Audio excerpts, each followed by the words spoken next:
నేనెవరో తెలుసా? నీ మేనత్తని, ఈ రాష్ట్రాన్ని శాసించే సర్కార్ భార్యని.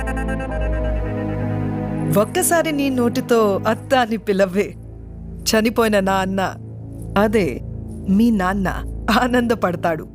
ఎంతో మందికి ప్రాణాలు పోసిన జీడీ నాయుడు కూతున్నని చెప్పకుండా 100 మంది ప్రాణాలు తీసిన ఒక రౌడీకి పెళ్ళానని చెప్పుకోవడానికి సిగ్గుగా లేదు? నాని, ఏ రోజైతే నువ్వు పెళ్లిపీటల మించి వెళ్ళిపోయి మా తాతయ్యని అవమానించావో అప్పుడే మా కుటుంబంలో నువ్వు లేవు. జీవితంలో నిన్ను చూడకూడదనుకున్నా. ఇప్పుడు కూడా నీతో మాట్లాడినందుకు ఇరిటేటింగ్గా ఫీల్ అవుతున్నా. నేను బతికున్నంత వరకు ఈ నోటితో నిన్ను అత్త అని పిలవడం జరగదు.